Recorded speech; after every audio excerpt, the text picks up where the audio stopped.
আপনি কি জানেন একজন মানুষ মারা যাওয়ার পর কেন তার ফাইল আজও বিশ্বকে কাঁপাচ্ছে? আজ বলবো এপিস্টেন ফাইলের আসল ঘটনা। এপিস্টেন কে ছিল? জেফ্রি এপিস্টেন ছিল একজন আমেরিকার ধনী ফ্রিল্যান্সার, কিন্তু তার আসল পরিচয় ছিল অপ্রাপ্তবয়স্ক মেয়েদের নিয়ে চালানো একটি ভয়ঙ্কর যৌন পাচার নেটওয়ার্ক মূল হোতা।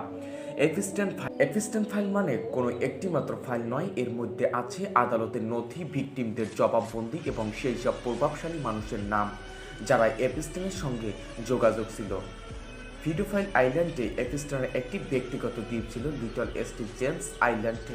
অভিযোগ অনুযায়ী এই দ্বীপে অপ্রাপ্তবয়স্ক মেয়েদের এনে ক্ষমতাবান লোকদের দিয়ে নির্যাতন করানো হতো। ওই ঘটনায় বিভিন্ন রাজনীতিবিদ, ধনী ব্যবসায়ী, এমনকি রাজ পরিবারের সদস্যর নাম উঠে আসে। তবে মনে রাখতে হবে, সব নামই আদালতে প্রমাণিত নয়। রহস্যজনক মৃত্যু। 2019 সালে গ্রেপ্তার হওয়ার পর জেলখানায় এপিস্টেনের মৃত্যু হয়। অফিসিয়ালি বলা হয় আত্মহত্যা, কিন্তু সিসিটিভি ফুটেজ নষ্ট, গার্ডেনের গাফিলতি, সব মিলিয়েও প্রশ্ন থেকেই যায়। প্রশ্ন একটাই, এপিস্টেন কি একা ছিল, নাকি সে এমন কিছু জানতো যা প্রকাশ পেলে বিশ্ব কেঁপে উঠত?